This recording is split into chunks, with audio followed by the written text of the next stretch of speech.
o cajado de Lemba, Lemba é Enquindo e Anguemba, Lemba é o rei aos pés do Malembe, milho branco e saia de renda.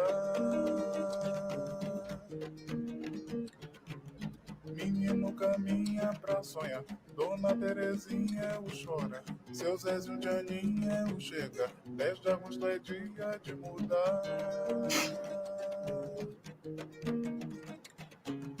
Lembo é o ofício de abrir os braços quando não há quem se abraçar. Lembo é o pescador esquecendo os laços nas águas que vão além do mar.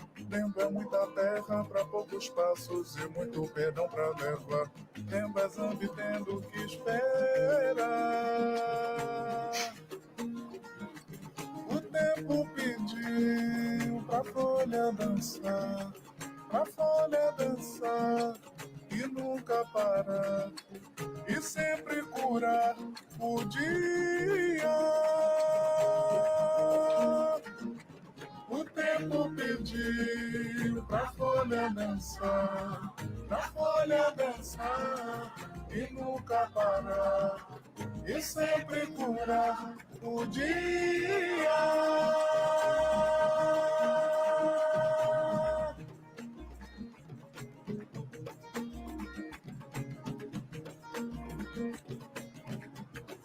O tempo é o mundo todo e é o sangue da mulher.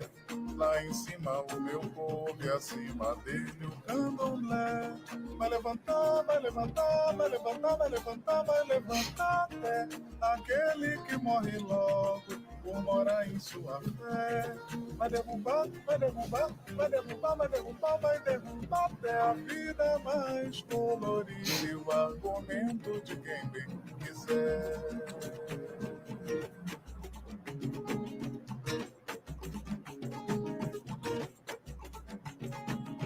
Lemba é o cajado de Lemba, Lemba é Enquindo e Anguemba, Lemba é o rei aos pés do Malembe, milho branco e saia de renda. Menino caminha pra sonhar, Dona Terezinha é o chora, seu Zézio de Aninha é o chega, 10 de agosto é dia de mudar. Lemba é o ofício de abrir os braços quando não há quem se abraçar. Lemba é o pescador esquecendo os laços nas águas que vão além do mar. Lemba é muita terra pra pouco.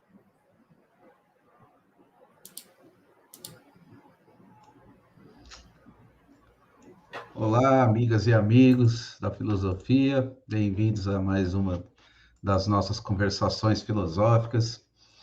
Hoje a gente começou com um vídeo trazido aí pela Elísia Ferreira e a Verônica Navarro, que são as convidadas dessa noite.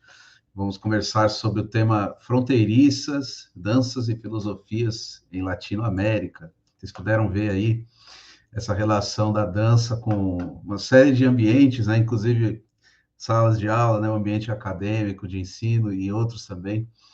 Muito legal. Obrigado pela presença de vocês aqui. Elas falam de Salvador, Bahia. A Elísia, ela se define como capoeirista filósofa. Muito legal. É membro da Associação Latino-Americana de Filosofia Intercultural, do grupo Geofilosofia e Performances do Pensamento. E a Verônica, doutoranda em artes cênicas da Universidade Federal da Bahia, mestre em dança, especialista em estudos contemporâneos, e várias outras coisas. Boa noite para vocês, boa noite também para quem está aí nos acompanhando. Vejo que já tem aí umas pessoas. A Janja está aqui, boa noite. Rosenilda está aqui também, boa noite. Marisete, olá Marisete. Aí o Tomás, boa noite aí, Tomás, tudo bom? Lianto também, boa noite, Lianto. Bom, vou passar a palavra para vocês aí se apresentarem, darem o seu boa noite também. Obrigado pela presença, Elísia e Verônica, tudo bem?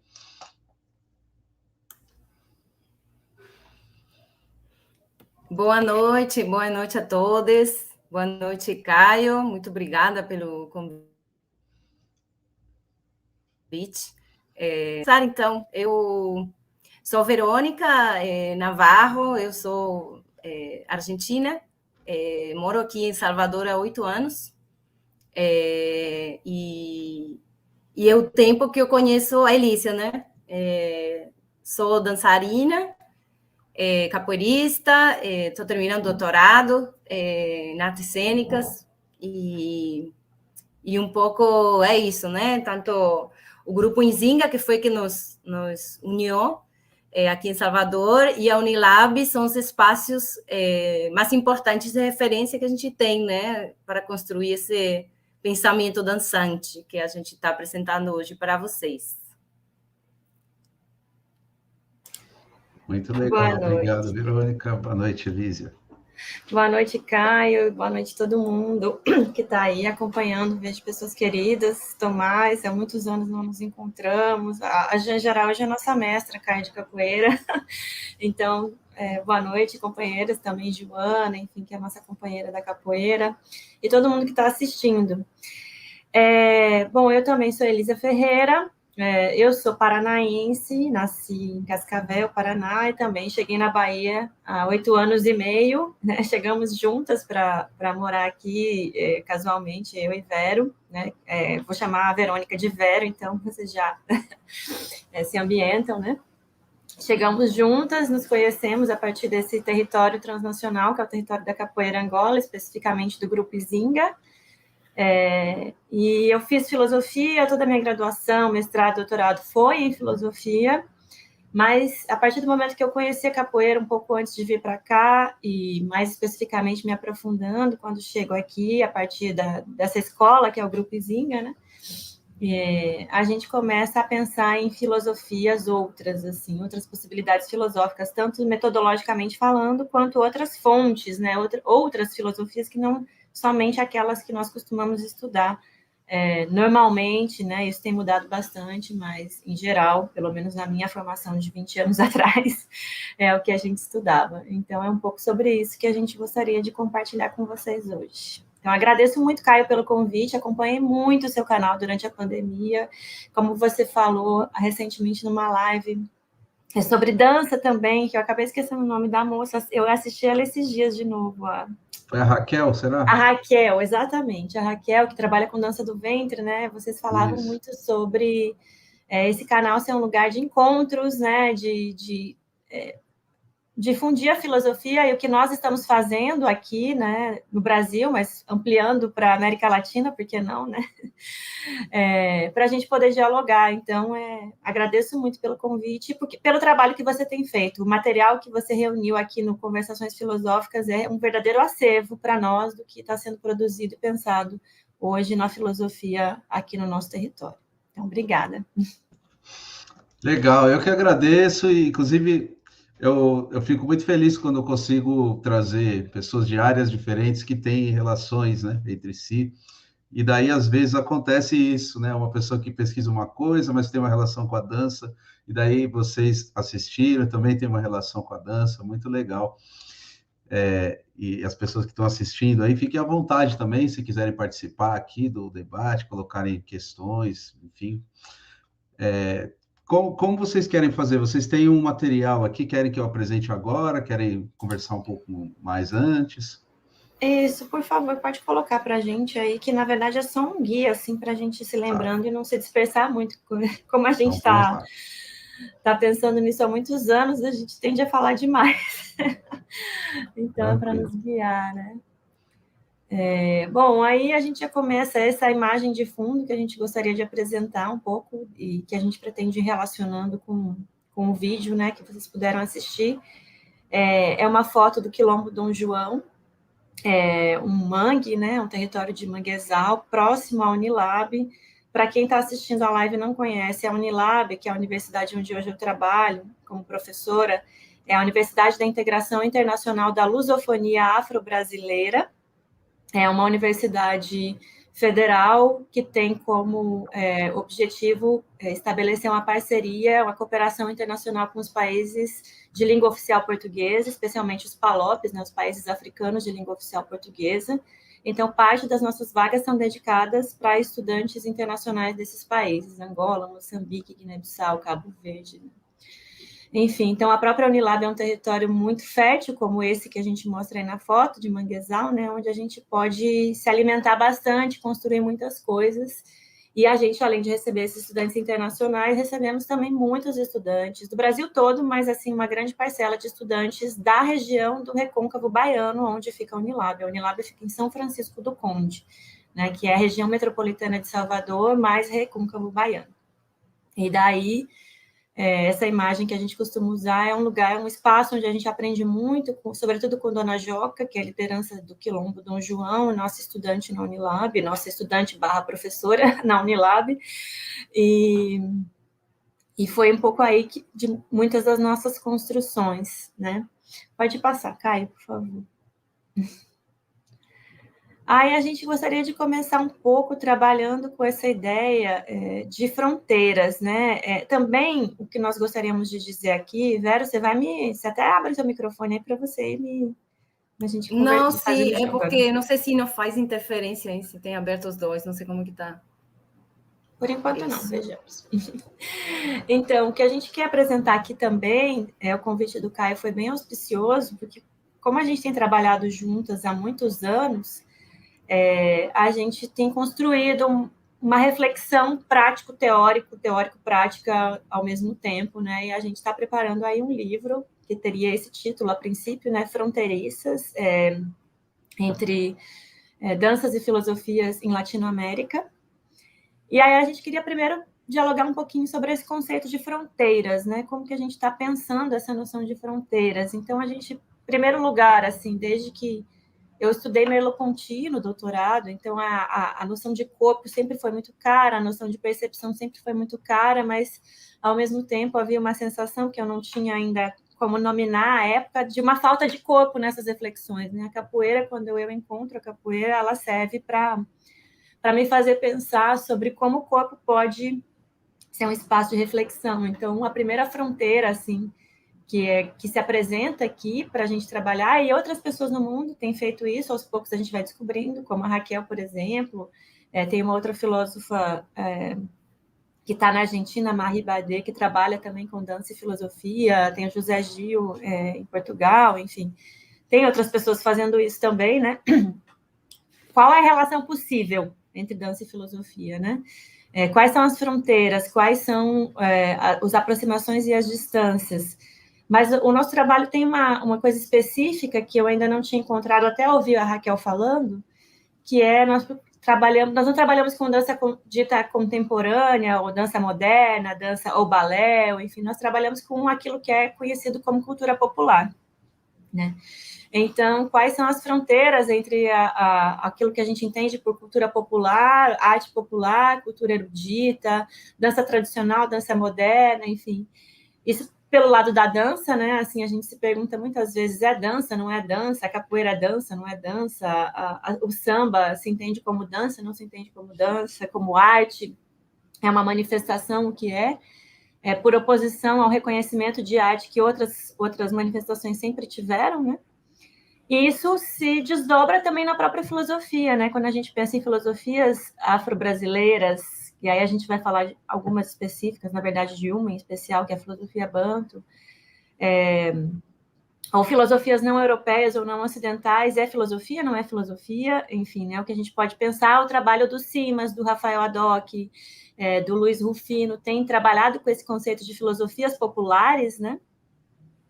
Que é bem interessante também. Então, é filosofia, não é filosofia? Quais são as fronteiras, onde se encontram, onde se afastam? E aí, outras fronteiras que nos aparecem, né, entre a linguagem, seja ela escrita ou a própria palavra enunciada, e a linguagem não verbal, a linguagem corpórea, a linguagem sensível também. Quais são as fronteiras e quais são as aproximações e distâncias? Pode ir abaixando, Caio. Ali, as fronteiras territoriais também nos interessam, assim, afinal de contas, o que é... Não, deixa ela mais para cima, por enquanto, ali, né? Isso, obrigada. As fronteiras territoriais, que são fronteiras, nós sabemos, dos Estados-nação, que foram fronteiras estabelecidas colonialmente, né? Então, dentro dos nossos territórios latino-americanos, e aí o nosso encontro, né, Verônica, a gente, poxa, nasceu tão perto, eu lá no Paraná, do lado da Argentina, e conhecendo tão pouco, né, do que é a Argentina, do que é o Paraguai, enfim, e a gente se encontrando aqui, tendo a oportunidade de aprender com outras companheiras do Grupo Izinga também, porque nós temos um núcleo em Buenos Aires, nós temos em outros lugares da América Latina também. Então, quais são as fronteiras que nos separam e nos unificam? Né, essas que foram estabelecidas colonialmente, e aquelas que são ultrapassam, como os saberes indígenas, né, que não necessariamente cumprem as fronteiras coloniais.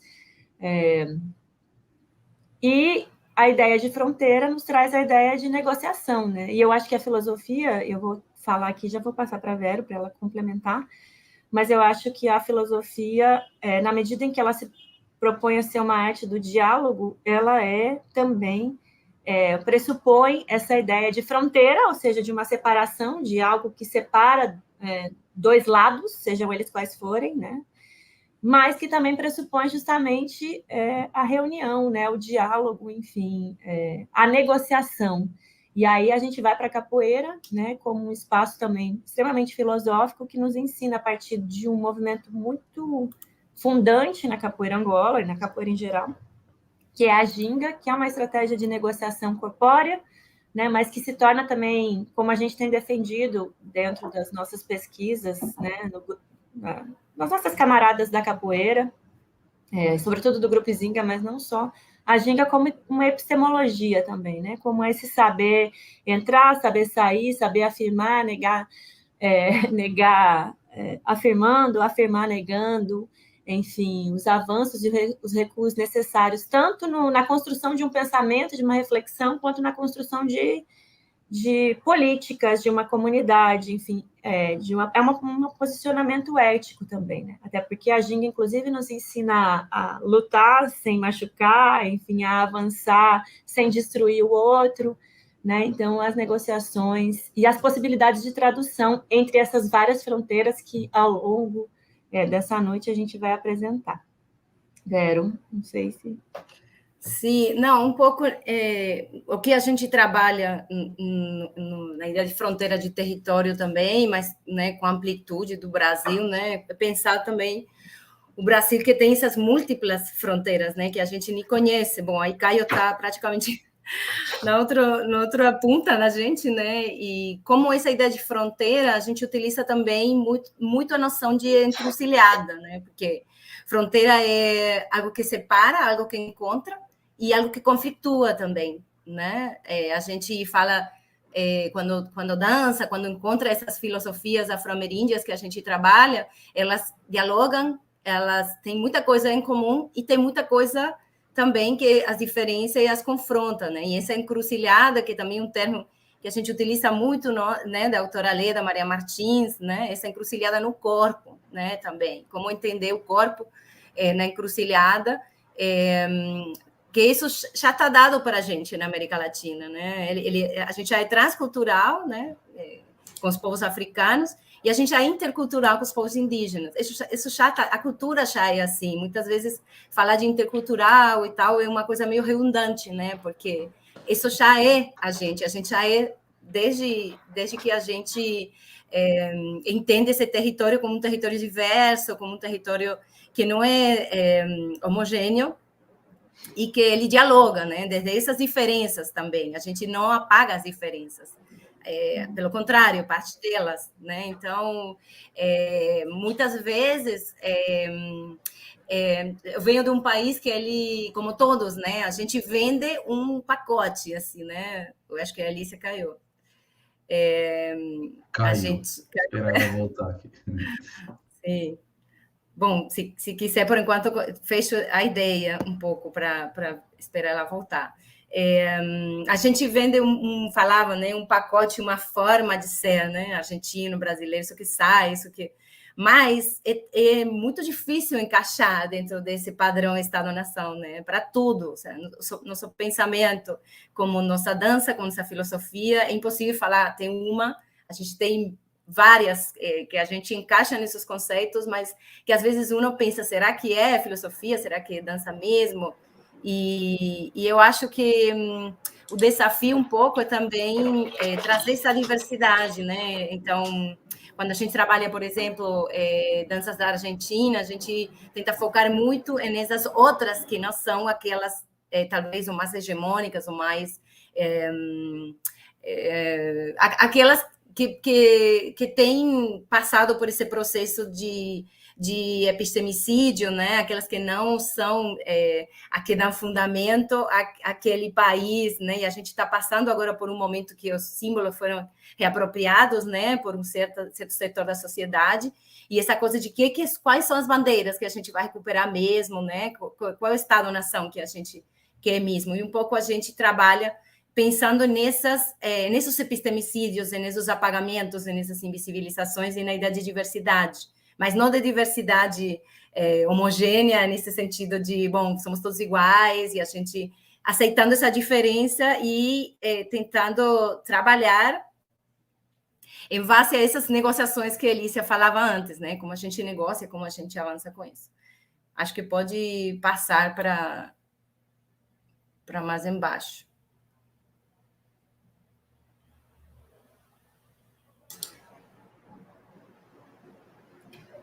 Tá tudo bem aí, Elícia, com a internet? Tá, eu não sei o que aconteceu, que eu caí, gente, mas enfim, não me machuquei, estou de volta. Não sei realmente. Então, a gente também procura trazer aqui alguns conceitos, assim, com os quais a gente tem trabalhado, porque esse projeto que a gente está trazendo, assim, né, à tona, esperamos que vingue aí para o próximo ano, de 2023, né, ele se alimenta de inúmeras fontes. Aquele vídeo, de novo, eu volto a ele dá um pouco uma ideia, né? A partir desse encontro que a gente teve na capoeira, e com toda a riqueza que é a própria universidade, que é a própria Unilab, e a própria Bahia, enfim, né? É um território extremamente fértil, especificamente aqui o Recôncavo, né? Tem uma diversidade cultural enorme, assim. A gente tem muitas fontes de aprendizado, né? Com o corpo, com os mais velhos, com os mestres e mestras da cultura popular, que são muitos, como a Vero falou, né? Então, as nossas fontes também vão para esses lugares contra-hegemônicos, assim, de saber, que a gente entende como lugares também, como livros, como lugares de consulta, realmente, né? De um pensamento, de uma reflexão. De saberes que foram arquivados de outras formas, que não necessariamente a forma escrita, e, portanto, a gente entende também a necessidade de colocar o corpo em jogo para conseguir lidar, não é uma obrigação, mas, enfim, é uma forma, é uma metodologia também de aprendizagem desses saberes. Desculpa, me engasguei. Mas nós também temos lido muito a respeito, foi aí que surgiu o projeto do Andanças, que é o programa de pesquisa e extensão em arte, filosofia e cultura que a gente tem na Unilab, né, a partir dessa ideia da gente ter esse ambiente de pesquisa corpóreo e teórica, né, de uma forma conjugada, assim, sem separar, sem priorizar, sem colocar um como mais importante que o outro. A gente procura sempre trazer essas várias múltiplas formas de saber. E aí, alguns conceitos que a gente acha importante marcar aqui, que têm sido basilares para a gente, é um pouco. Primeiro, a gente trabalha com a ideia de cosmopercepção, de quais, assim, né, que é um conceito da filósofa nigeriana Ayoron Kiyoyumi. Ela procurou trazer isso naquele livro, A Invenção das Mulheres, como uma forma de dizer, olha, a ideia de cosmovisão, né, que é muito corriqueira na própria filosofia e nas áreas das ciências humanas em geral, ocidentais, ela acaba sendo, de alguma forma, ela privilegia primeiro um sentido específico, que é o sentido da visão, em relação a outros sentidos que também compõem a oralidade, não é, assim como a oralidade não é só você ouvir alguém falando, né, a oralidade, como vai dizer a Leda Martins, que é um outro referencial prático-teórico muito importante para a gente, né, essa poeta, eu considero ela como uma filósofa também, apesar dela não ter essa formação, né, mas é uma fonte de informação filosófica para nós, e tem trabalhado com filosofia banto, né, e falado a respeito disso. É uma professora da UFMG, que também é congadeira, que, enfim, também é da cultura popular, também é artista na medida em que é poeta, e E ela trabalha com essa ideia de oralitura, de performances da oralitura, para informar que os aprendizados da oralidade, não só ela, outros autores trabalham, né? Mas a gente está nos referenciando a esses lugares desde onde nós aprendemos. Como não apenas você ouvir, mas você estar junto com, você conviver, você sentir o cheiro, você sentir o calor, você tocar. Por isso também a presencialidade é tão importante para esses aprendizados, né? E a Yumi trabalha muito com isso, a ideia de que a cosmovisão acaba privilegiando um sentido especificamente falando. Nas construções epistemológicas, ela, né, acusa um pouco isso de ser uma espécie de eurocentrismo, e ela traz a ideia de cosmopercepção. Então, a gente vai falar sempre de cosmopercepção, né, como essa construção de mundos e organização de mundos a partir dessa totalidade do corpo, né, e das possibilidades sensíveis. Um outro conceito que a gente usa bastante do pesquisador Zé Caligeiro, é um professor da Unirio, que é do curso de artes cênicas, e ele trabalha com a ideia de motrizes no lugar de matrizes, porque quando a gente vai trabalhar com samba, com capoeira, e mesmo com algumas danças afro-argentinas, como a Vero chama, né, ou afro-andinas, como são chamadas, na verdade, a gente pensa quais são as matrizes africanas que compuseram que formaram essas danças ou esses saberes. E o Zé Caligeiro nos traz a ideia de motriz, é um conceito que ele já colocou há anos aí na discussão, a galera das artes cênicas, das performances, trabalha muito com isso. Na filosofia, nem tanto, né? Então, a gente traz isso para jogar com a gente na ideia de que nós estamos falando de diversidades de culturas, tanto africanas quanto ameríndias, que não chegaram aqui, e daí daqui, de uma forma monolítica, começaram a originar outras coisas, mas elas estão em movimento, né? Elas vieram em movimento e seguem em movimento, trazendo uma infinidade de possibilidades. Então, você obviamente vai reconhecer, se você pegar o candomblé, por exemplo, você pode reconhecer em Cuba, a santeria, várias proximidades, a própria língua, muitas vezes, no caso dos candomblés, Nagô, que vai manter o Yorubá, vai cultuar os orixás. Então, você vai perceber semelhanças, porque as motrizes podem ser as mesmas, mas elas estão em movimento, estão em diálogo com o próprio território, e, portanto, elas se refazem, né? E elas se reinventam, mantendo o que a gente costuma chamar na capoeira, que talvez depois a gente consiga aprofundar um pouco mais, mantendo o fundamento. E depois as performances da oralitura, pode baixar um pouquinho, Caio.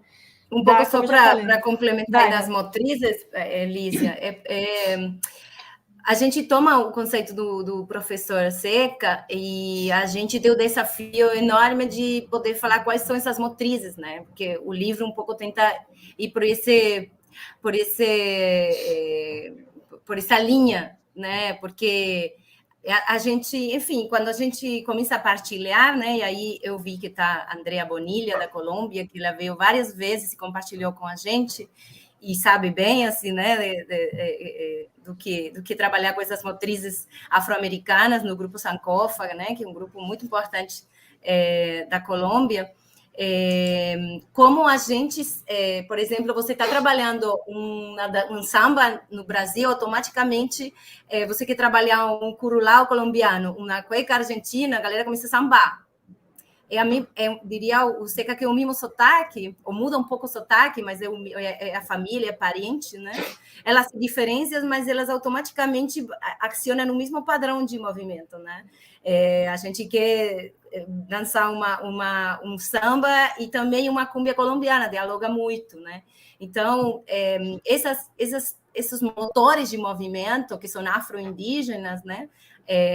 Afro-ameríndios, é o que a gente tenta trabalhar e fundamentar a partir dessa filosofia outra, né? Que depois a gente vai desenvolver um pouco mais. Mas é muito comum quando a gente viaja e a gente tenta muito compartilhar em vários contextos, né? E cada vez que vem uma pessoa de algum país da América Latina ou mesmo da África, a gente tenta fazer essas trocas, porque é na prática mesmo que a gente vai descobrindo, porque, como falei antes, não está dado, né? A gente não vai falar assim, ok, motriz 1, motriz 2, não tem isso, não existe, né? Você vai perguntar, bom, tá bom, vou dar uma aula de dança, qual motriz eu trabalho, qual é a 1, qual é a 2?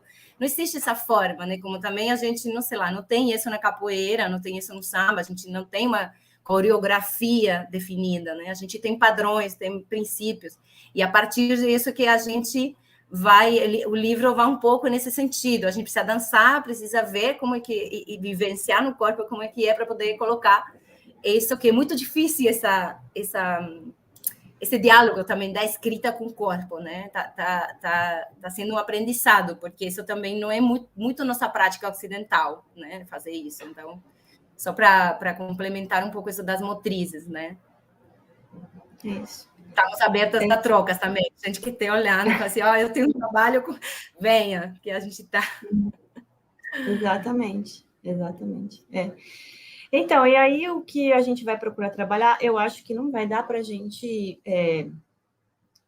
explorar, assim, agora de uma maneira mais detida, mas esse é um trabalho intercultural também, né? Porque para nós, na verdade, o pensamento ele é intercultural e num caso como o nosso, assim, de países como o nosso, né? Mais ainda, nós temos inúmeras motrizes que nos constroem e são constituídas por nós a todo momento, né? Então, a gente tem na nossa cultura esse diálogo com saberes portugueses, saberes... E mais ainda com a globalização, enfim, esses saberes todos nos chegam, além das diversas motrizes indígenas e africanas que aqui chegaram. Então, para a gente, a interculturalidade já é uma coisa mais ou menos dada, assim, né? Mas nós vamos aproximar duas. A gente vai tentar trabalhar, assim, a gente já tem escrito, já está mais ou menos encaminhado um pouco trazer duas concepções específicas, ou duas cosmos-percepções específicas, que pode baixar um pouquinho mais, Caio, por favor. Não vai dar para falar de todos esses elementos que eu trouxe, assim, mas é bom que fica ali, o pessoal pode ir lendo, depois a gente pode dialogar num outro momento. Mas o que a gente também foi percebendo, a partir disso que a Vero colocou, né, também, duas cosmopercepções específicas, a chamada cosmopercepção banto, que aqui no Brasil é conhecida também como angoleira, né? Eu vou tentar explicar rapidamente por quê. E a cosmopercepção andina, né? Esse saber que a Vero trouxe a partir do trabalho que ela já fazia em Argentina e continua fazendo agora. Aliás, de hoje a 8 ela defende, né? Semana que vem ela defende a tese de doutorado dela, e que é também sobre isso, sobre os saberes andinos e banto na dança, né? E nas artes cênicas. E a gente vai tentar explorar isso um pouco mais no livro, assim, mostrar um pouco. É um trabalho que já tem sido feito no Brasil, por exemplo, por uma outra referência nossa, que inclusive vocês puderam acompanhar, o Tigana Santana, que é músico e filósofo também, tradutor do pensador congolês Fouquial, mas a gente tem a rede Africanidades, enfim, hoje atualmente muitas pessoas têm pesquisado a filosofia banto a partir do Fouquial, desse filósofo congolês, que de alguma forma traduziu. O Fouquial, ele é um filósofo contemporâneo, morreu no início do século, assim, né, no início dos anos 2000, e ele morou nos Estados Unidos por muito tempo e publicou muitos livros fazendo o que ele chama de uma tradução da visão banto de mundo para as visões ocidentais. No caso, ele escrevia em inglês e em francês, e escrevia também em Kikongo, que é a língua dele. E o Tigana Santana faz a tradução do trabalho do Fouquial hoje no Brasil, e faz a filosofia dele também a partir da música, né? Então, por exemplo, aquela música que nós colocamos de fundo lá, é uma música dele, que também é uma tradução filosófica um pouco dessa visão de mundo. E o Fouquial teve no Brasil, e ele viu rodas de capoeira, e ele teve a oportunidade de também ouvir músicas de candomblé Angola, e, portanto, trabalhar com as semelhanças e com as diferenças. E pode passar, que eu realmente não vou me deter um pouco nesses conceitos, para a gente, depois, se der, a gente volta, mas esse é o mais importante, o cosmograma Bakongo, aquele desenho, essa imagem, obrigada. é o cosmograma Bakongo, que o Fukuyama nos apresenta, né, que significaria, ele traduziria de alguma forma, segundo ele, né, a partir do pensamento Bakongo, ele traduziria aí, a partir dessa imagem, os textos do Fukuyama, eles são todos cheios de desenhos, o que eu já acho extremamente interessante, filosoficamente, de se pensar, a necessidade de você ir para o recurso visual, né, para o chamado cosmograma, para poder explicar uma cosmopercepção de mundo, a maneira como um determinado... como alguém ou um determinado povo vê o mundo, organiza o mundo, né? E aí você tem o famoso cosmograma Bakongo, eu falo famoso porque realmente muitas pessoas têm trabalhado sobre ele, que representa, de alguma forma, a totalidade do ciclo de qualquer existência. Então, o que a gente tem aí representado, essa linha horizontal é também chamada a linha da Kalunga, né, que supostamente separaria isso que no Ocidente a gente entende por ser o mundo dos mortos e o mundo dos vivos, mas que é uma separação que não faz muito sentido para o pensamento Bakongo, para o pensamento Banto em geral, porque, na verdade, segundo o Fukuyama nos fala, para os Bantu, a morte não existe. Não existe. O que existe é um constante processo que é representado, então a vida é um constante processo que é representado a partir dessas fases ali. Então, nessa fase que está ali em amarelo, a fase Musone, é a fase em que as coisas ainda não vieram a ser, não existiram, estão nesse universo do chamado mundo dos mortos, né?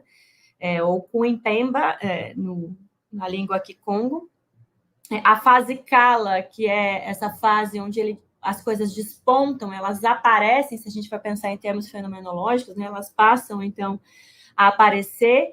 A fase Kala, e o verbo Kala em Kikongo é justamente o verbo ser, né? Depois você vai ter a fase Tukula, a fase do desenvolvimento, que é justamente, se a gente pensar visualmente, a fase em que nós estamos em pé, né? Ou seja, quando nós podemos nos manter em pé e nós estamos, então, centrados e centralizados, porque a gente só consegue ficar em pé porque a gente tem uma força gravitacional que nos deixa em pé.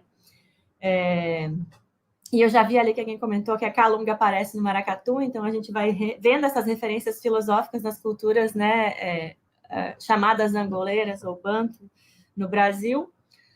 Pois depois a gente vai ter o estágio de Luvemba, que é o estágio do que seria o desaparecimento físico, mas a energia continua existindo, e se a gente perceber, ela volta ali para essa fase chamada Musone. Então, o que a gente tem é um ciclo constante de ir e vir, porque para os povos Bakongo e para os bantus em geral, o ser é força vital, né? Então, o que a gente tem é sempre esse processo da força indo e vindo, se reconstruindo, e isso traduziria todos os ciclos de todas as coisas. Tanto pode ser o ciclo de uma vida, o ciclo da nossa vida está inscrito nesse cosmograma, quanto o ciclo de um dia, né? No momento que eu acordo, inicia-se um novo ciclo, e, na verdade, a figura do Sol é muito importante, porque justamente é isso que está representado ali.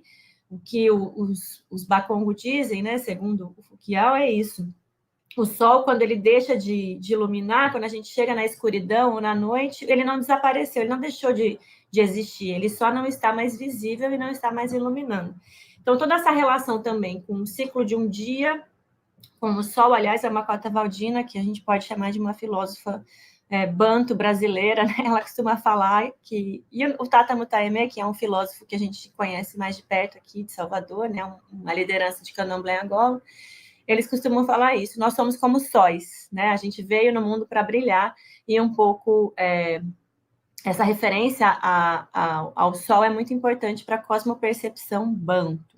Então, só para falar rapidinho do que é angoleiro e passar para a cosmopercepção andina, para a gente não se alongar demais, os povos bantu são povos... na verdade, a palavra bantu, ela designa uma enormidade assim, muito grande de povos africanos que ocupam quase todo o continente, né? E tem a ver com uma aproximação linguística, essa palavra bantu. Quando a gente fala de filosofia bantu no Brasil, especificamente, nós estamos falando dos povos Kikongo, Kimbundo, Ambundo, etc., que hoje ocupariam o que a gente entende por ser a região Congo, Angola, e que foram os primeiros a chegarem no Brasil no período do tráfico, né, e do rapto das pessoas em África. Então, eles estão aqui no nosso território, no Brasil não, mas através do Brasil em toda a América, né, porque eles também circularam, assim, por toda a América, mas são povos que estão no nosso território há muito tempo. Talvez os primeiros em relação aos povos africanos que chegaram e, portanto, tem influenciado o nosso jeito de ser e pensar, né? Não influenciado, mas justamente tem configurado motrizes que fazem também nós sermos o que somos, tanto na maneira como nós falamos, e aí, como a Lianto colocou, vai aparecer no maracatu, vai aparecer no nosso ritmo, nos nossos ritmos diversos, aparece na capoeira, aparece no samba, essas motrizes, de alguma forma, se reconfigurando e, enfim, nos configurando. Acho que agora pode passar para a Vera falar um pouquinho da chacana e da cosmopercepção andina. Vou falar meio rapidinho, porque está ficando pouco tempo, né? Eu acho que pode ir para a imagem, porque assim, quando a gente se encontra com o cosmograma Banto, né, que a Alicia descreveu e tal, e nós falamos de que a gente tenta conversar, né, das nossas diferenças, mas também das coisas que nos igualam, né, no sentido de cosmopercepção. Quando eu falo de andino, gente, eu estou falando dos povos que se ubicam em toda a Cordilheira dos Andes, mas especificamente do que eu tenho trabalhado assim com muita dedicação, porque é uma filosofia que é muito difícil de estudar lendo. É uma filosofia que só se aprende praticando, né?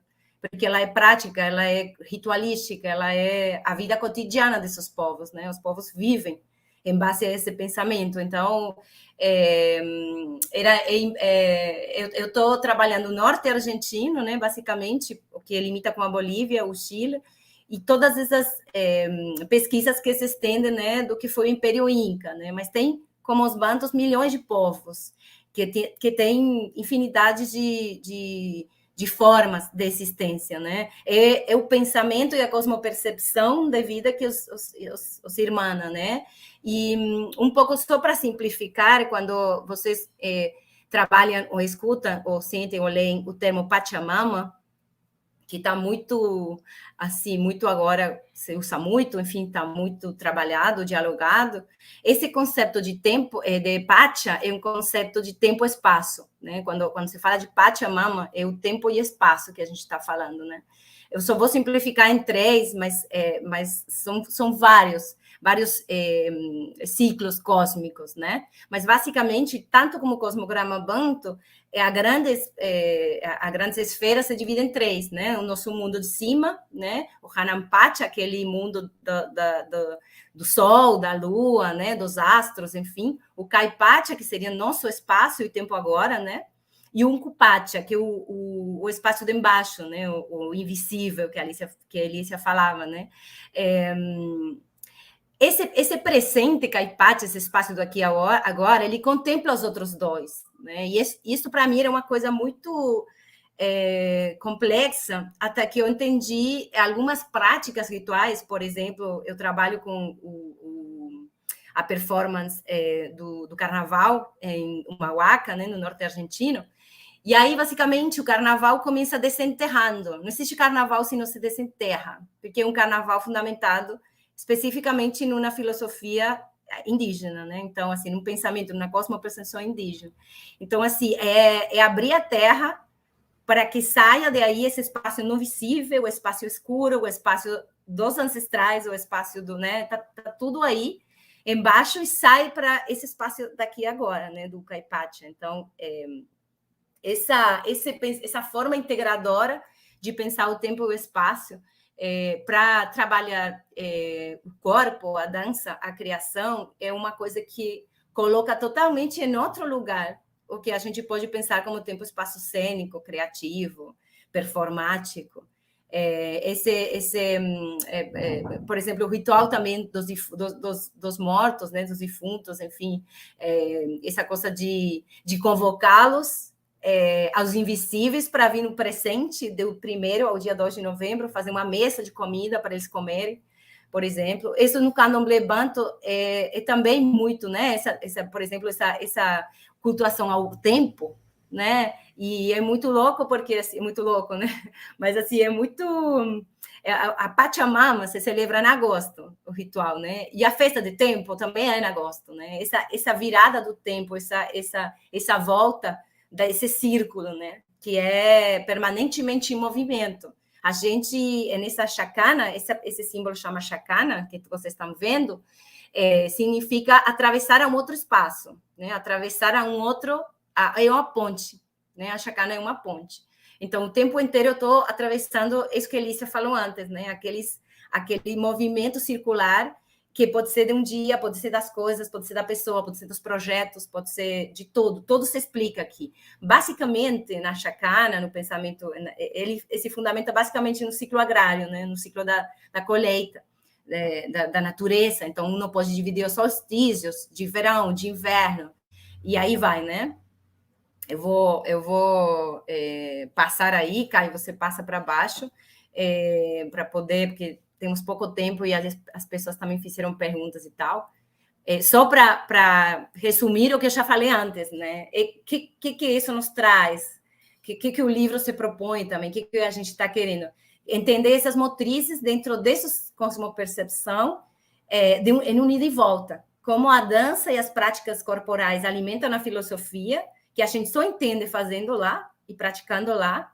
Assim, é muito difícil o mundo do candomblé para quem não é do candomblé. Assim, eu não sou iniciada, eu não sei muita coisa, e é muita coisa. É impossível você querer ler um livro e aprender com que um candomblé não tem condições. A gente precisa praticar. A mesma coisa com a filosofia andina. Não existe você querer aprender, você tem que viver isso que eu estou falando, que é botar uma mão na terra e poder praticar esse ritual, né? Então, para as danças, para as motrizes que a gente também está querendo construir, ou enfim, pelo menos compartilhar, tem uma forma de compartilhar isso, né? Quando a gente troca com alunos ou com outros colegas, ou quando cria, como que esses conceitos que Elícia falava muito, né? Do Tata, por exemplo, quando ele dá uma aula de dança que nos diz centre e centralize. Como que a gente faz? Bom, a gente tem algumas pistas. Pode ser um enraizamento. A gente precisa como o corpo para que isso funcione. O que é enraizar mesmo? É o quê? Tem a ver com terra. E o que é esse enraizamento? Como ele produz esse outro conhecimento, esse outro motor de movimento, né? Já para responder aí, que uma pessoa perguntou do corpo-território, a gente tem pensado nesse conceito, sim. Eu não lembro o nome, mas para falar, quem perguntou aqui, eu vi do corpo-território, mas assim... Lianto, né? Esse aí. Tá, o Lianto. Sim, a gente pensa o corpo como um chão, né? Como um território, como vários territórios, nessas e essas encruzilhadas que a gente falava antes, né? Essas motrizes não são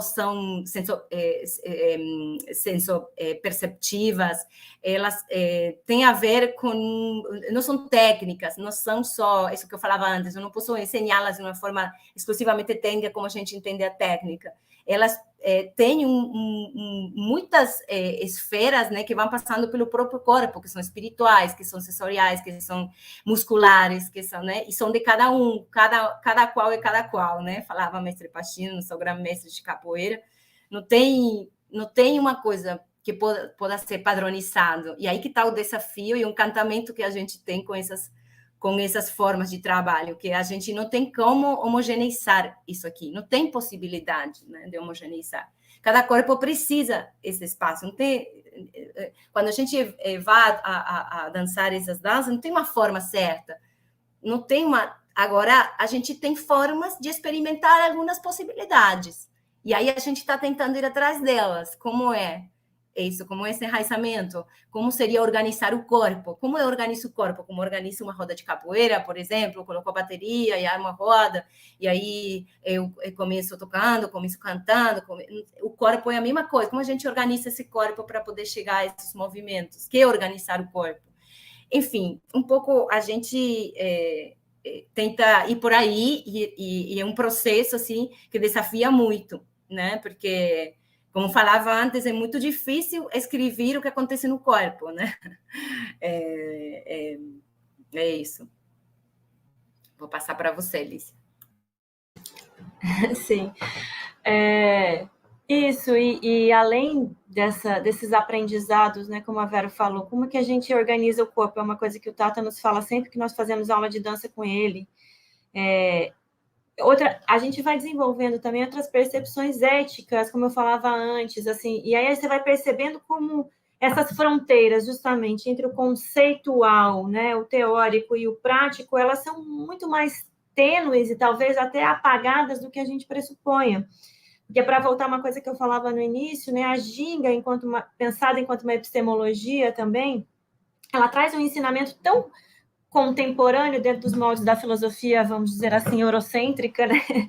Que é justamente esse vir a ser ou esse ser e não ser ao mesmo tempo, porque você afirma, como eu falava no começo, negando, e isso você aprende a partir do corpo, né? Que você pressupõe que vai fazer um movimento, mas você faz outro, e quando vem um movimento, você, às vezes, para entrar na capoeira, a gente vivencia muito isso, para fugir de um golpe, a gente não sai correndo, a gente entra no golpe, né? Quando vem aquele golpe, assim, se você sair, talvez você vai levar ele nas costas, na cara, enfim, você não vai conseguir sair em tempo, então você entra no golpe, isso também oferece o que a gente poderia pensar de um contragolpe. Então, isso traz ensinamentos éticos. A nossa mestra, ela também sempre tanto fala isso quanto ela escreve, porque ela também é acadêmica, professora da UFBA. Ela tem trabalhos onde ela traz essa ideia de jogo como aquilo que você pressupõe, né? A capoeira é um jogo porque ela, diferente de uma competição ou de uma luta, ela se pressupõe infinita, né? O jogo é infinito, então você não destrói o seu oponente, porque se você destruir o seu oponente, o jogo acaba. Então, na verdade, você não vê o outro como um oponente, você vê um outro com quem você está conversando, mesmo que você esteja pretendendo aplicar um golpe, né? E a capoeira surge como luta, ela tem esse aspecto da violência também, mas hoje ela se reinventa no mundo. Inclusive, Lianto falou que o conceito é do Eduardo Miranda. No primeiro momento, eu achei que fosse o Eduardo Miranda que estivesse aqui, não sei, Lianto, mas eu tive com ele, com o Eduardo Miranda, na banca da Vânia, sobre o mestre João Grande, numa banca da geografia, né?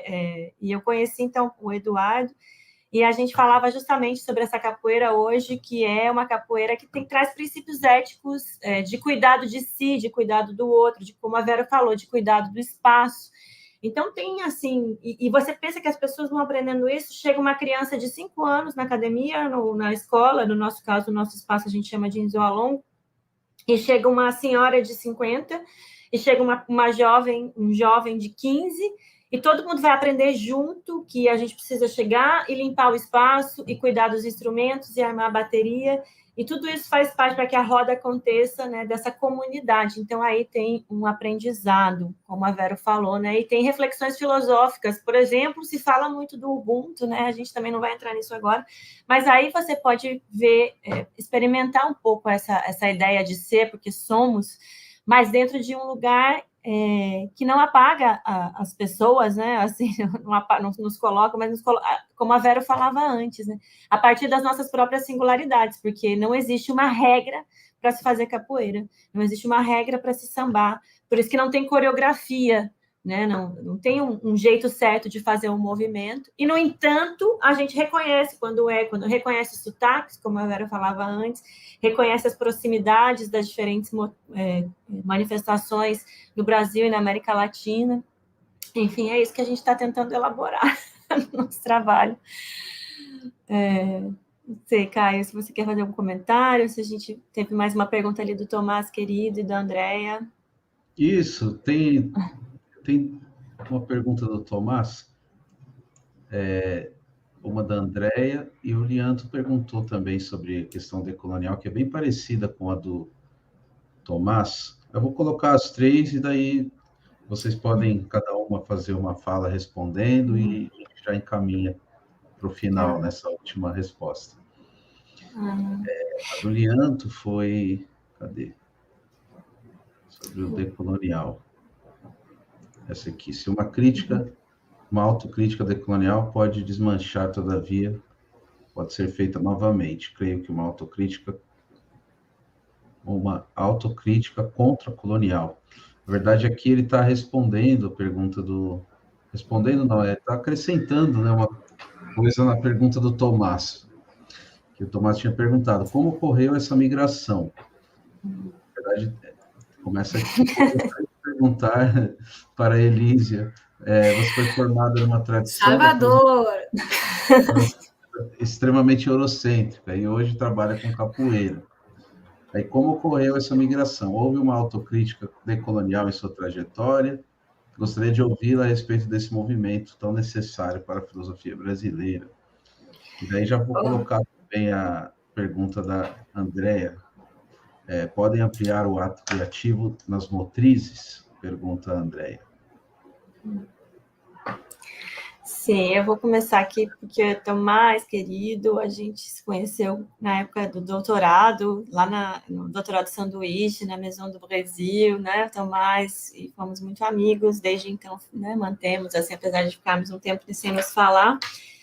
E eu acho que aquele momento que eu fazia o doutorado, eu, como eu falei antes, estudei Merleau-Ponty, era um momento de muita crise para mim, assim, eu vivi uma crise muito grande na filosofia, porque em algum momento, eu não entendia muito bem, assim, o que eu estava fazendo na filosofia, porque para mim aquilo, de alguma forma, que eu ainda não sabia porquê, eu não conseguia colocar em palavras, eu não entendia muito bem, mas eu sentia uma falta de diálogo, assim, que eu buscava. Foi nesse momento que eu encontrei a capoeira, eu estava já no doutorado, na época que eu comecei a fazer capoeira. Então, eu costumo dizer, hoje eu me reconciliei muito com a minha tese de doutorado, eu gosto muito da fenomenologia, acho uma área do saber, assim, da filosofia extremamente rica, e eu costumo falar que eu acho que eu pude reconhecer a capoeira como filosofia porque eu vim de uma formação merleau-pontiana, para dialogar aqui com os filósofos, né, que estiverem assistindo agora, ou que forem assistir, né, justamente como eu falava no início, de um filósofo que reconhece, primeiro, a questão do corpo e do sensível, que é muito forte no pensamento do Merleau-Ponty, e segundo, a não filosofia, né, que é um tema que ele trabalha muito, o que é, assim, justamente essa ideia das fronteiras, né, então ele sempre dialogou com tudo, com as ciências, com as artes em geral, com a cultura de uma forma geral, né. Então, num primeiro momento, eu acho que tem isso, teve o contato com a própria capoeira que foi muito fortuito. Depois, o que a Vero falou, Salvador, e a experiência baiana, assim, ela é muito radical. Ela é muito, no bom sentido da palavra radical mesmo, né? Ela leva a gente para as raízes dos nossos próprios questionamentos, assim. Então, a própria Unilab também, ela me coloca nesse lugar, tanto a capoeira como Salvador, como a Unilab, mesmo que eu não quisesse, mesmo que eu já não estivesse apaixonada pela capoeira, eu teria, assim, eu seria, né, levada por uma força realmente que te conduz a fazer essas reflexões, porque você está numa sala de aula internacional, com estudantes africanos de vários países, estudantes de vários lugares aqui da Bahia, e tentar ficar falando, por exemplo, no começo eu cheguei aqui dando aula de estética e filosofia da arte, ficar falando só de filosofia clássica, de romantismo alemão e de arte francesa, etc., era difícil estabelecer um diálogo, assim, né? Então, eu fui convocada pelo lugar, e eu acho que, assim, eu fico feliz porque, para mim, essa convocação foi um lugar que me fez entender a lacuna que eu sentia falta na época do doutorado, mas que eu não conseguia nominar, porque eu não tinha tomado contato na época com o pensamento decolonial, descolonial, enfim, né, com as nominações que a gente tem agora.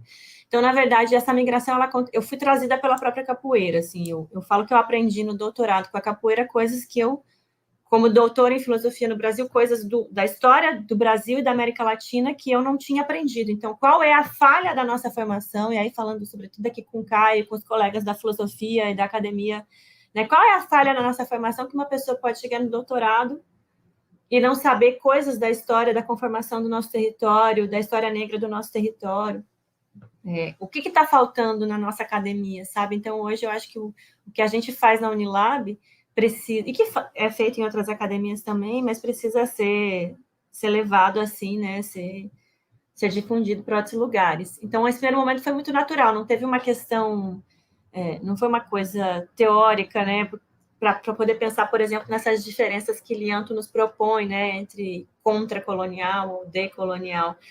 A gente também parte da ideia, isso a gente dialoga muito, já vou passar aqui a bola para a Vero, a gente dialoga muito com essa, eu e a Vero, sobre isso, né, assim, essa ideia do originário, né, assim, a colonização é um fato, né, a mestra Janja sempre fala isso também, todos nós nos banhamos no mar da colonialidade, mesmo a capoeira, mesmo essas culturas, né, que a gente vai trazer como esses nossos referenciais, elas estão todas colonizadas, gente, isso não tem o que fazer, a gente já está nesse lugar, e como é que a gente, por isso a ideia de motriz nos interessa tanto, o que a gente cria a partir disso, né, essa é uma condição que está dada, nesse sentido, assim, não dá para a gente voltar atrás, né? Então, a gente não tem nenhuma... nós não romantizamos isso, tem problemas enormes. Nós, por exemplo, somos um grupo feminista dentro da capoeira, porque a capoeira é um ambiente extremamente misógino, machista, etc. Então, não é lindo e maravilhoso estar na capoeira ou nos grupos de samba, né? Tem os problemas coloniais todos, e como é que a gente trabalha com eles. Vero, para responder a da Andrea. Tem uma autora que eu adoro, que chama Silvia Kusikanski, que ela fala assim, o anticolonial, decolonial, decolonial é meio que já uma moda, mas o anticolonial é uma luta constante, tipo, é isso, tudo. Eu, por exemplo, sempre fui dançarina de dança folclórica, com esse nome. Assim, eu subia no palco, altamente folclorizada, mais branca, de olho azul, eu podia fazer todas as danças, o tango, todas eram perfeitas, cabiam dentro do palco, e a gente subia. E sempre tem uma coisa que te incomoda, esse lugar de mulher, que tem coisas que não pode fazer, tem um corpo, acho que o Caio caiu, um corpo, acho que ele volta, né? Caio, por favor, não deixe a gente aqui sozinho. E então, para mim também, chegar a isso aqui porque são incômodos, que historicamente no dançar, você, nesses balés, assim, com tudo que o aprendizado, né, que uno tem nesses espaços, essas coreografias, né, que Lícia falava, talvez não é que não tenha coreografia nas manifestações populares, são coreografias de sentido, que talvez nas outras espaços são coreografias sem sentido, não tem sentido fazer isso, porque qual é o sentido de fazer isso, né? Esses incômodos foram me levando aqui a Salvador, por exemplo. Bom, tá, ok. Se isso aqui está assim no meu país, e posso botar exemplos de vários, inclusive a Colômbia, né, onde Deña também, porque a luta dela, de Andrea Bonilla, no grupo dela, é enegrecer as danças colombianas, porque isso é uma coisa que se repite, assim, né? Que eu falei antes, os Estados-nação, eles se encarregam de branquear, e o branqueamento, o folclore é perfeito para branquear a nação. Como a gente trabalha com as motrizes, a Andrea poderia estar aqui com a gente também falando, porque ela também trabalha com isso. A gente, como eu falei antes, não tem uma receita, né? A gente parte de ideias que a gente quer trabalhar, como eu falei antes, por exemplo, que é o centrar e centralizar, como a gente poderia fazer a dança do central e centralizar. Quais são as danças que não podem centrar e centralizar? Eu posso trabalhar com um passinho de samba, eu posso trabalhar com um patrão de movimento de samba, como seria isso? Como explorar isso no corpo? Eu fico explorando, eu fico experimentando, explorar é meio complicado, mas fico experimentando essa motriz, né? Tento experimentá-la de várias formas, e aí eu, por exemplo, penso no enraizamento novamente, né? Como que seria esse enraizamento? Qual é a terra que eu estou falando? E em base a isso que a gente está querendo falar mesmo com o corpo, que a gente vai criando possibilidades. A gente tem criado algumas coisas com diferentes motrizes, né? Que dialogam, que muitas vezes isso que eu falava, né? Uno vai dançando uma coisa, para isso a gente tem que experimentar várias e passá-las pelo corpo, né? Poder realmente, como a companheira, o companheiro, não lembro, falou aqui do maracatu, enfim, a gente precisa essa experimentação e ver o que me interessa disso aí, o que elas estão me falando no corpo, onde eu sinto, qual é o estado do corpo que essas danças me dão, né? E como posso construir uma coreografia, porque eu vou mostrar alguma coisa, pode ser improvisação, mas eu sei que eu vou precisar ter um princípio, né, e um fim, aunque seja aberto, mas para falar assim, acabou, né, minha apresentação e tal, mas é uma coreografia de sentido, é um corpo que está falando uma coisa que para mim tem sentido, que eu vou criar a partir desse estado do corpo, a partir disso que essa motriz vai me falando, e como eu vou construí-la nessas fronteiras. A gente tenta trabalhá-la sempre nessa interculturalidade, que, como falou Elícia, está dada, né? A gente já é isso, não tem como não aceitar que a gente está atravessado por tudo isso. Alguém falou que tem aqui uma pessoa estudando tango e o maracatu, eu acho. Enfim, né? O próprio Fouquial, ele trabalhou tango também, no momento que trabalhava capoeira. Né? Acho que já tem muito tempo que isso está acontecendo e um pouco essa criação com as motrizes também é um campo que a gente está explorando e está tentando, a partir da prática, cada criação vai nos trazendo alguma pista, e aí a gente vai não querendo metodologias, a gente não está criando metodologias, porque isso seria cair na armadilha, né? Então, é isso, é um processo que ele começa e termina, e começa e termina, e começa e termina. Que acabou isso aqui, vai começar outra coisa. E isso pode dialogar, mas já é uma coisa nova, né? Não tem uma coisa fixa, uma metodologia criada, e é isso aí. Não sei o que aconteceu com o Caio, gente, mas... Ele falou que teve um problema no computador e que está ligando o celular para a gente ir seguindo com a live. Acho que a gente vai indo mais um pouquinho, pelo menos, para poder se despedir dele, né? E eu queria também saudar o Manuel, que está aqui, falou várias coisas. Manuel, depois vou querer essas referências que você passou. A outra que Lianto colocou mais para cima sobre o Mojo do Moacir Santos nos interessa muito, porque a gente tem trabalhado, Lianto, com essa ideia de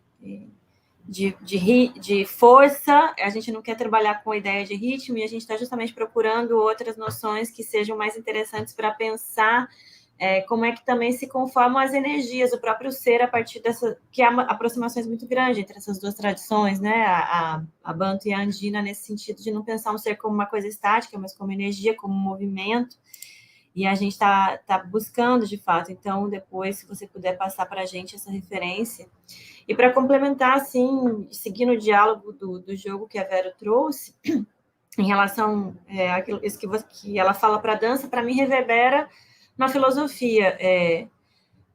O Paulo Leminski, que é um poeta paranaense que eu gosto muito, ele tem um texto que ele fala assim, ele diz: o homem, né, psique, vamos colocar assim, o ser humano, faz filosofia porque é músico. Ele faz assim, essa afirmação, ele diz que nós fazemos filosofia porque fazemos música. E aí a argumentação do Leminski é que, na verdade, antes de mais nada, a filosofia é uma pergunta, e a pergunta, antes de ser... Antes de mais, ela se a gente pensar na palavra falada, ela é uma pausa, ela é uma interrupção, e é justamente você ouvindo que você... A língua escrita. Oi, Caio, que bom que você voltou. Voltei, desculpa aí, tive um problema aqui nos meus aparelhos aqui, mas deu tudo certo. Acontece. Então, a língua escrita, ela tenta traduzir o que a gente percebe, na verdade, pela sonoridade. Então, quando há uma dúvida, um questionamento, isso fica muito evidente na musicalidade da própria fala, né? Então, a pergunta tem uma entonação, e ele usa esse conceito, a pergunta tem uma entonação diferente. E aí a gente tem brincado, eu especificamente, né, que o Leminski, ele deu esse privilégio para a música, porque, enfim, dentro dessas outras questões coloniais que a gente procura trabalhar, a gente sabe que nas artes, a dança, ela também é uma arte que ainda, muitas vezes, a Vera, que é formada em dança, que trabalha com isso mesmo, sabe melhor do que eu e sempre nos ensina a respeito, né? Mas a gente também sabe que a dança, ela não tem o mesmo patamar de arte que outras artes, e a música, supostamente, teria aí uma consideração maior, né? A dança sempre é deixada de lado, e parece que a dança sempre vem para interpretar a música, né? Assim, um pouco essa ideia que a gente tem quando a gente não reflete muito a respeito. Você vai dançar uma música, e as cosmos-percepções africanas, e eu ousaria dizer, a partir do que eu tenho aprendido com a Vera Andinas também, você não tem essa separação entre dança e música, né? Na verdade, as duas coisas acontecem conjuntamente.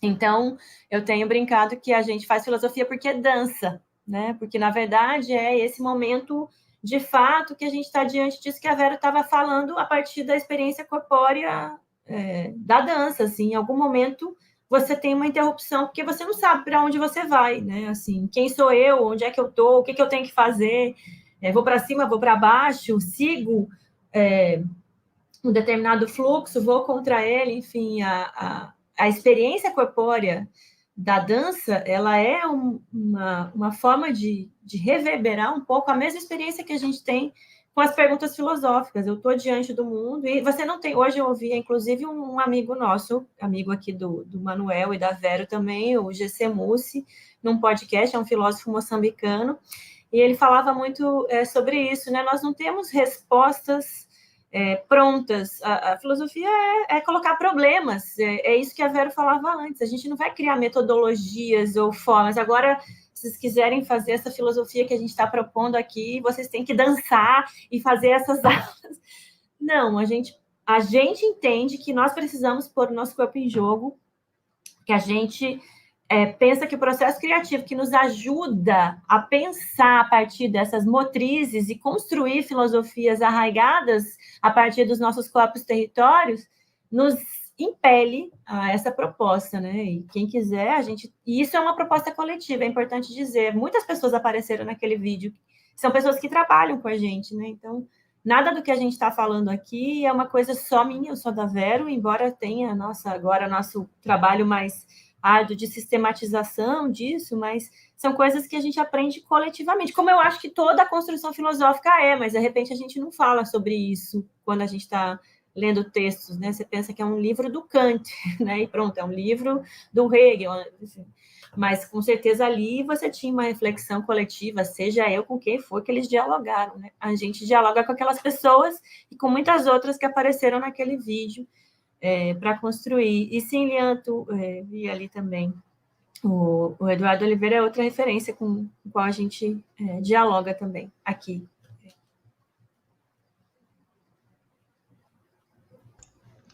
O Eduardo, muito bom. Teve aqui já quando ele lançou a trilogia dele.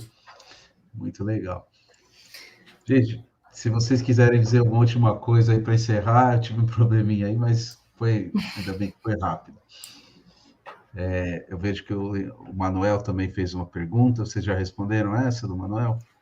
Acho que vocês estavam falando dele, né? Ele só fez um comentário, na verdade. Comentário. Né? Falando que dos diálogos, porque o Manuel é moçambicano também, a gente conhece ele aqui, está fazendo um doutorado aqui na UFBA, um trabalho maravilhoso. Convida ele também, viu, Caio, para uma conversação filosófica. Ele está trabalhando com um conceito de uma epistemologia, né, Manuel, posso dizer assim, moçambicana, e bem interessante. E ele falou... Vamos combinar. Das proximidades. A gente tem um trabalho, o nosso grupo de capoeira tem um trabalho em Moçambique, a gente consegue assim, fazer esse diálogo intercultural com Moçambique também. E é impressionante como a capoeira, como a Vera falou antes, a capoeira tem uma proximidade, assim, uma possibilidade. Mas aqui não é só lá também, né? Tem capoeira no Japão, tem em todos os lugares. A capoeira é uma grande escola filosófica, assim, né? Se a gente quer pensar em interculturalidade, se a gente quer pensar em diálogo, se a gente quer pensar em negociação, se a gente quer pensar em, sabe, a capoeira, a filosofia tem muito que aprender com a capoeira. Era essa minhas considerações finais seriam essas. Já me despedi. Maravilha. Muito bom, Elisa. Obrigado. Verônica, quer dizer alguma última coisa? Não, só agradecer muito assim, o espaço, para a gente é muito importante trocar, porque as ideias vão se movimentando, né? Então, assim, a conversa também faz com que a gente se movimente e é muito interessante assim, poder trocar e poder receber também comentários e perguntas. A gente está aprendendo, é o que a gente veio fazer aqui nesse tempo e espaço, né? Aprender para atravessar a ponte, a gente está atravessando como a gente está conseguindo, e é isso, né? Eu agradeço o Caio, eu agradeço todo o povo da filosofia, porque realmente eu sinto muito que a dança dialoga com a filosofia, obviamente, por tudo o que aporta também, né? No sentido de poder pensar o que a gente está fazendo aqui, né? O que a gente está fazendo aqui? Como a gente se movimenta e o que a gente está fazendo aqui. Então, eu agradeço esse espaço e estamos aqui para trocar sempre. Agradeço muito aí as pessoas queridas também que perguntaram e aceitamos todo tipo de contribuição, de mensagem, mandando textos, mandando vídeos. São bem-vindas. Muito bom. Eu que agradeço também, aceito aí todo tipo de contribuição. Vocês têm aí os contatos do canal e tem também, acho que vocês deixaram também na mini biografia de vocês algum contato aí, deve ter na descrição do vídeo, né? Se o pessoal quiser depois procurá-las. E o acervo do canal está todo disponível, tanto no YouTube, também no site que eu fiz, que é o caiosolto.com. Lá tem o acervo também, podem pesquisar por etiquetas, né? Fica bem fácil para pesquisar. E é isso, gente. Obrigado pela presença aqui, pelo compartilhamento das ideias e da pesquisa também. E para as pessoas que assistiram também agradeço. O pessoal que ficou aí até o fim. Ginga, Nizinga, obrigado aí pela presença também. Lianto, mudanças, o Manuel escreveu mais alguma coisa aqui, noção aplicando de conhecimento. Isso aí, muito bom. É o Lianto trabalho dele, do Manuel. Muito bom. Acho que foi na hora que eu comentei. Feito o convite aí, depois a gente pode combinar, se eu você passo os quiser contatos. vir aqui. Maravilha, Elisa. Obrigado também por isso. Lianto mandando um axé aí para todo mundo. Boa semana. A outra Verônica, ou é você mesma, Verônica? Sou eu, gente. Queria agradecer aí no chat, porque as pessoas estão aí colocando, sou eu mesmo. Muito bem, tá aí. Obrigada a todos. Obrigado, eu que agradeço, Verônica, Elisa e todo mundo que assistiu a gente aqui. Muito obrigado. E fiquem ligados nas próximas conversações filosóficas.